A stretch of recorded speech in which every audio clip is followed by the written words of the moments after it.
അതെ, കഴിഞ്ഞ ദിവസത്തെ അന്ന വരണ വീഡിയോയില് അപ്പനുണ്ടായിരുന്നു അതിനകത്ത്. അപ്പൊ അതിനകത്ത് കുറച്ച് കമന്റ്സ് ഉണ്ടായിരുന്നു. അതെ, അപ്പൊ ഇന്ന് ചെക്കപ്പ് ഡേ ആണ്. ഒരു വീക്ക് കഴിഞ്ഞിട്ടുള്ള ചെക്കപ്പ് ഡേ. എന്താ ഉണ്ടായതൊക്കെ അത് വലിയൊരു കഥയാണ്, അത് പിന്നെ പറയാം. ഇപ്പൊ തൽക്കാലത്തേക്ക് നമ്മള് പോയിട്ട് ചെക്കപ്പും കാര്യങ്ങളൊക്കെ കഴിഞ്ഞിട്ട് വരാം. അതാണ് ഞങ്ങൾ അന്ന വന്നു എന്ന് പറഞ്ഞത്. അന്ന വന്നിട്ടുണ്ടായിരുന്നു. അതെ അതെ, കുറച്ച് ദിവസം മുന്നോട് വന്ന് പോയുള്ളൂ.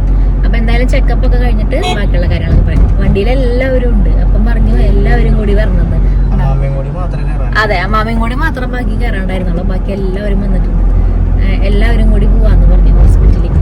ട്രിപ്പായിട്ട് പോവാ. അതെ, എന്നായിക്കോട്ടെ എന്ന് പറഞ്ഞു ഞാനും. അപ്പോ എന്തായാലും ഡോക്ടറിനെ കൈയിന്റെ ഒരു എല്ലിന് ഫ്രാക്ചർ ഉണ്ട്. അപ്പൊ അത് നമ്മൾ കമ്പി ഇട്ടിട്ടുണ്ട്.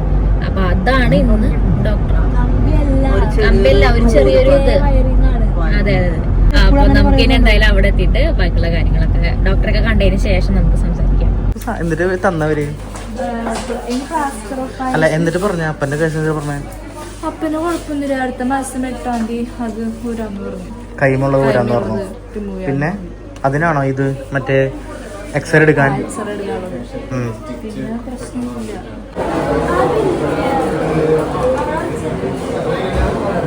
നമ്മള് ഹോസ്പിറ്റലിൽ നിന്ന് വന്നു.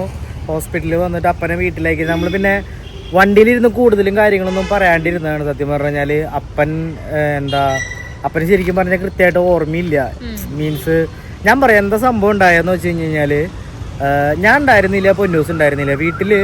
അമ്മ, അമ്മൂമ്മ, ഹസ്ബേബി, പിന്നെ അവിടെ കല്യാണം അതിന്റെ പേരിൽ പെയിന്റിന്റെ വർക്കുകളൊക്കെ ഉണ്ടായിരുന്നു. അപ്പോൾ ഇത്ര ആൾക്കാരെ വീട്ടിലുണ്ടായിരുന്നുള്ളൂ. അപ്പനും ഉണ്ടായിരുന്നു. അപ്പൊ അപ്പൻ എന്തോ ഒരു കാര്യത്തിന് വേണ്ടിയിട്ട് എന്തോ ഒരു കേബിളും കൊണ്ടിട്ട് നമ്മുടെ വീടിന്റെ സെൻസൈഡിലേക്ക് കയറി.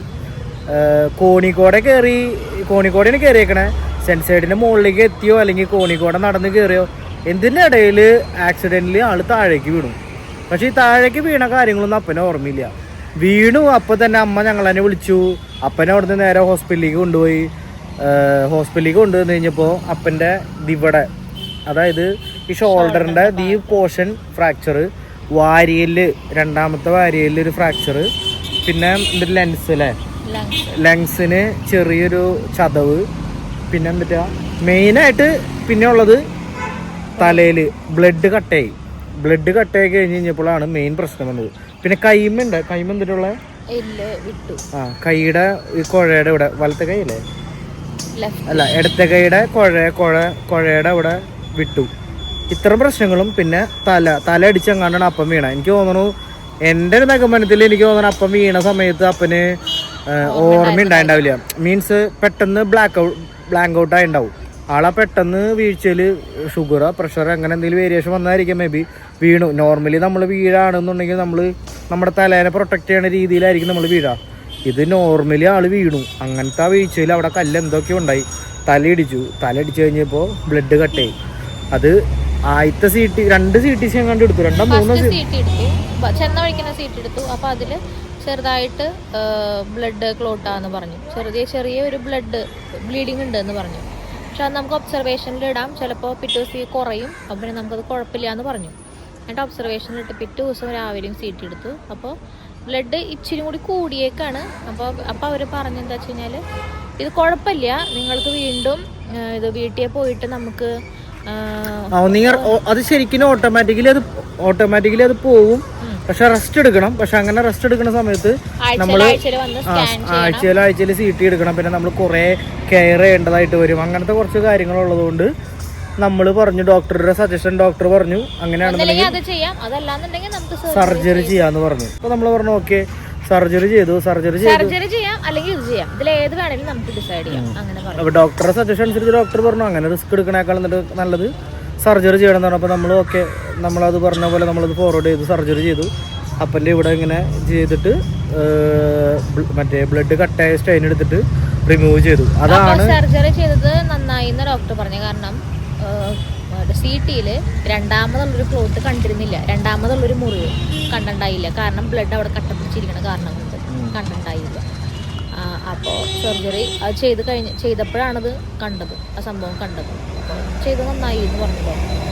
ശരിക്കും പറഞ്ഞാൽ ഹോസ്പിറ്റലിൽ എനിക്ക് തോന്നുന്നു ഒരു 15 ദിവസത്തോളം ഹോസ്പിറ്റലിൽ കിടന്നു. ആക്ച്വലി നമ്മൾ അതിൻ്റെ ഇടയിൽ പിന്നെ വീഡിയോസും കാര്യങ്ങളൊന്നും എടുത്തില്ല.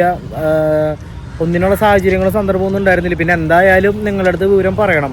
കാരണം എന്തായാലും ഇനിയുള്ള ദിവസങ്ങളിലാണെങ്കിലും എന്തായാലും നിങ്ങളിപ്പോൾ ഇന്ന് തന്നെ അന്നേനെ വന്നപ്പോൾ തന്നെ കമൻറ്റുകൾ കണ്ടിട്ടുണ്ടായിരുന്നു. അപ്പൻ എന്താ പറ്റിയ മെസ്സേജ് അയച്ചിട്ടൊക്കെ ആൾക്കാർ ചോദിച്ചിട്ടുണ്ടായിരുന്നു എന്താ പറ്റിയ, അപ്പൻ എന്താ കിടക്കണം, അപ്പൻ എന്താ എണീക്കുക, അങ്ങനത്തെ കാര്യങ്ങളൊക്കെ പറഞ്ഞു. അപ്പോൾ ഇനിയിപ്പോൾ ഡോക്ടർ പറഞ്ഞേക്കുന്നത് റെസ്റ്റ് എടുക്കുക, കംപ്ലീറ്റ് റെസ്റ്റ് എടുക്കുക. പിന്നെ ജനുവരി 7-ാം തീയതിയാണ് നമ്മൾ ജനുവരിയിലാണ് അന്നയുടെ കല്യാണം ഉള്ളത്. അപ്പം നമ്മൾ ചോദിച്ചു കല്യാണമാണ്. അതെ, കല്യാണം ചേഞ്ച് ചെയ്യണോ, ഡേറ്റ് ചേഞ്ച് ചെയ്യണോന്ന് വെച്ചിട്ട്. കാരണം നമ്മളെ സംബന്ധിച്ചിടത്തോളം നമുക്കിതൊരു ആദ്യത്തെ ഒരു അനുഭവമാണ്.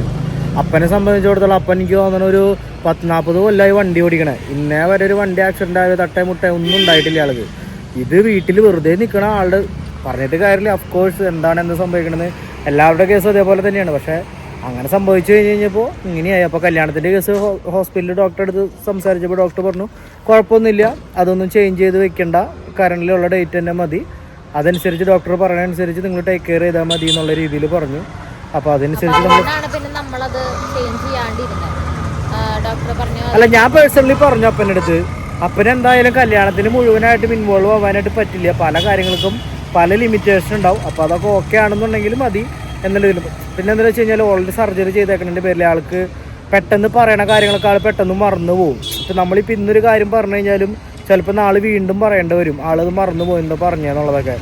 അപ്പോൾ ആളുടെ മൈൻഡിൽ കല്യാണം എന്നുള്ള കാര്യമുണ്ട്, അതെങ്ങനെയെങ്കിലും നടത്തണം, വേറെ ഡേറ്റ് പറ്റില്ല എന്നുള്ള കാര്യം ആളുടെ മൈൻഡിലുള്ളത്. അപ്പോൾ അതനുസരിച്ച് തന്നെ അതെ. അപ്പോൾ നമ്മളത് കഴിഞ്ഞ കാര്യങ്ങളൊക്കെ ഓർമ്മയുണ്ട്, അതിലൊന്നും പ്രശ്നമില്ല. പക്ഷെ ഇപ്പൊ നടക്കുന്ന കാര്യങ്ങൾ ചിലപ്പോൾ ഇത് ഇന്ന് നടന്നത് ചിലപ്പോൾ നാളത്തേക്ക് ആള് ചിലപ്പോൾ മറന്നു പോകും പെട്ടെന്ന്. അത് അങ്ങനെ ഉണ്ടാവും പറഞ്ഞു കേട്ടോ. ഡോക്ടറോട് അടുത്ത് നമ്മൾ സംസാരിച്ച് കഴിഞ്ഞപ്പോൾ ഡോക്ടർ പറഞ്ഞത് ഉണ്ടാവും, അത് ഗ്രാജുവലി ശരിയാവുള്ളൂ എന്നുള്ള രീതിയിൽ പറഞ്ഞേ. അപ്പോൾ അത് അനുസരിച്ചിട്ട് ഹോസ്പിറ്റലിൽ നിന്ന് നമ്മൾ വീട്ടിലേക്ക് വന്നു. 15 ദിവസം കഴിഞ്ഞപ്പോൾ ഹോസ്പിറ്റലിൽ നിന്ന് വന്നു.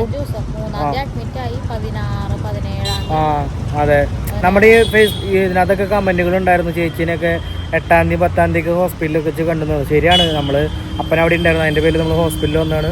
ഹോസ്പിറ്റലിൽ വന്ന് കഴിഞ്ഞ് വീട്ടിൽ വന്നിട്ട് എത്ര ദിവസം കഴിഞ്ഞിട്ട് നമ്മൾ ഇന്ന് പോയ വീണ്ടും ഒരാഴ്ച കഴിഞ്ഞിട്ട് ഹോസ്പിറ്റലിൽ ഡിസ്ചാർജ് ആയി വന്നതിന് ശേഷം ഒരാഴ്ച കഴിഞ്ഞിട്ടാണ് ഇന്ന് കൊണ്ട് അപ്പനെ കൊണ്ടുപോയത്. അപ്പോഴാണ് അപ്പനൊന്ന് ശരിക്കും ഓക്കെ ആയത്. അപ്പനൊന്നും അങ്ങനെ നടക്കാൻ പറ്റണ്ടായില്ല. നമ്മുടെ കൂടെ അപ്പൻ്റെ കാര്യങ്ങൾ നോക്കാനായിട്ട് നമ്മളൊരു ഹോം നേഴ്സിനെയും അറേഞ്ച് ചെയ്തിട്ടുണ്ട്. കാരണം അപ്പനെ എടുത്ത് സപ്പോർട്ട് ചെയ്ത് നടത്തിട്ട് പോകാനും എണീക്കാനൊക്കെ. അതിപ്പോഴാണ് അതൊന്നും ഓക്കെ ആയിട്ട്. നമ്മൾ ഹോസ്പിറ്റലിൽ എന്ന് പറയുന്ന ദിവസമൊന്നും ആൾ ഒറ്റയ്ക്ക് അങ്ങനെ എണീക്കാനോ നടക്കാനൊന്നും പറ്റുന്ന സാഹചര്യ സിറ്റുവേഷൻ ആയിരുന്നില്ല. പക്ഷേ ഇപ്പോൾ ഒരു 1 വീക്ക് കഴിഞ്ഞപ്പോഴത്തേനും ആൾ ബെറ്റർ ആയിട്ട് വരുന്നുണ്ട്. ഓട്ടോമാറ്റിക്കലി പതുക്കെ നടക്കാനും സ്വന്തം ഇപ്പോൾ ടോയ്ലറ്റിലേക്കൊക്കെ പോകാൻ ആളുടെ സപ്പോർട്ട് കൂടിയിട്ട് തന്നെ പറ്റുള്ളൂ. പക്ഷെ എന്നാലും ആൾ ഇൻഡിപെൻഡൻ്റ് ആയിട്ട് പതുക്കെ നടന്നു തുടങ്ങിയിട്ടുണ്ട്. കുഴപ്പമൊന്നുമില്ല, ഗ്രാജുവലി ശരിയാവുന്നതാണ് പറഞ്ഞത് ഡോക്ടർ. പിന്നെ സംസാരം നല്ലപോലെ ആവുമ്പോൾ ചുമ വരും. അത് ഈ പറഞ്ഞ പോലെ അല്ല, ഞാൻ പറഞ്ഞില്ല വീഴ്ചയിൽ ലെൻസിന് ഒരു ചെറിയൊരു ചതവ് പോലെ വന്നിട്ടുണ്ട്. അപ്പം അങ്ങനത്തെ ഒരു കാര്യമുള്ളത് കൊണ്ട് ആണ് അങ്ങനത്തെ ഒരു സംസാരിക്കുമ്പോൾ ഒരു ബ്രത്തിൻ്റെ പ്രോബ്ലം വരണത്. അപ്പോൾ അതും ഡോക്ടർ പറഞ്ഞു അതും ഗ്രാജുവലി പതുക്കെ റെഡിയാണ്. ഇപ്പോൾ വാരിയലിൽ ഫ്രാക്ചർ ആയെങ്കിലും അത് പതുക്കെ റെഡി ആവണത് തന്നെയാണ് അങ്ങനെയാണ് ഡോക്ടർ പറഞ്ഞേക്കണം. അപ്പോൾ അതനുസരിച്ച് നമ്മൾ കാര്യങ്ങൾ പുറത്തുനിന്ന് കല്യാണം കാര്യങ്ങളൊന്നും നമ്മൾ മാറ്റണില്ല, അതേ രീതിയിൽ നമ്മൾ കാര്യങ്ങളെല്ലാം കൊണ്ടുപോകുന്നു അല്ലേ. സത്യം പറഞ്ഞു കഴിഞ്ഞാൽ എന്താ അപ്പനിപ്പോൾ പറയുന്ന കാര്യങ്ങൾ പിന്നെ ഓർമ്മയില്ല എന്ന് പറഞ്ഞില്ല. അപ്പം ഇടയ്ക്കിടയ്ക്ക് പറയുന്ന കാര്യങ്ങളാണ് കല്യാണത്തിൻ്റെ കേസ്, അന്നേനെ കൊണ്ടുവന്നോ. അപ്പം ഇന്നലെ തന്നെ ഇതിൻ്റെ കഴിഞ്ഞ ദിവസം നമ്മൾ പറഞ്ഞില്ല അന്ന ഒരു പ്രാവശ്യം വന്നിട്ടുണ്ടായിരുന്നു. അപ്പനിങ്ങനെ പറ്റിയായിരുന്ന ടൈമിൽ അന്ന വന്നിട്ടുണ്ടായിരുന്നു. അന്ന വന്ന് 2 ദിവസത്തിന് വേണ്ടിയിട്ടാണ് വന്നത്. അവളെ 2 ദിവസത്തിന് വേണ്ടിയിട്ട് അന്ന വന്നു. പക്ഷെ അത് അവള് പിന്നെയും ഡേറ്റ് എക്സ്റ്റെൻഡ് ചെയ്ത് എനിക്ക് തോന്നുന്നു ഒരു 5 ദിവസം നിന്ന് കഴിഞ്ഞിട്ട് പോയേക്കണേ. സർജറി കഴിഞ്ഞ് അതെ 2 ദിവസത്തേക്ക് ആള് പെട്ടെന്ന് എമർജൻസി എടുത്ത് വന്നു. പക്ഷെ ഒരു 5 ദിവസം കഴിഞ്ഞിട്ട് പോയ. അതായത് ഇപ്പൊ ഈ കഴിഞ്ഞ ഒരു 10-15-20 ദിവസത്തിനിടയിൽ അന്ന വന്ന് 15-20 ദിവസത്തിനിടയിൽ അന്ന ഒരു പ്രാവശ്യം വന്ന് പോയതാണ്. അതുകൊണ്ടാണ് അന്നയ്ക്കാണെങ്കിലും നമുക്കാണെങ്കിലും ഒരുപാട് എക്സൈറ്റ്മെന്റ് ഉണ്ടാവാണ്ടിരുന്നത്. കണ്ട് ഇപ്പൊ തന്നെ പോയിട്ടുള്ളൂ ആള്. അപ്പോൾ അതാണ് കാര്യങ്ങൾ. അപ്പോൾ എന്തായാലും കല്യാണത്തിന്റെ സാഹചര്യങ്ങളും കാര്യങ്ങളും വരുന്നതാണ്. അപ്പോൾ അപ്പനോട് ഞാൻ പറഞ്ഞു അപ്പൻ അങ്ങനെ കുറേ കാര്യത്തിൽ ഇൻവോൾവ് ആകാൻ പറ്റില്ല. പക്ഷെ ആള് പറഞ്ഞു കുഴപ്പമില്ല, ഇത്രയ്ക്ക് ഇപ്പം ഇങ്ങനെ നിൽക്കണുണ്ടല്ലോ, ഇതിൽ വെച്ചിട്ട് കല്യാണം നടക്കും, എനിക്ക് കൂടാൻ പറ്റിയില്ല. സംഭവം ശരിയാണ്. മനുഷ്യന്മാരുടെ കാര്യം ആരുടെ ആണെങ്കിലും, ഇപ്പം എൻ്റെ ആണെങ്കിലും ആരുടെ ആണെങ്കിലും മനുഷ്യന്മാരുടെ കേസുകളൊക്കെ അത്രയ്ക്കേ ഉള്ളൂ. ആരുടെ കേസാണെങ്കിലും എന്തും എപ്പോഴാണെങ്കിലും സംഭവിക്കാം. അപ്പോൾ ആ ഒരു കാര്യം അതാണ് ആക്ച്വലി നമുക്ക് ഉണ്ടായിരുന്ന ഇഷ്യൂസും കാര്യങ്ങളും കുറേ ദിവസമായിട്ട്.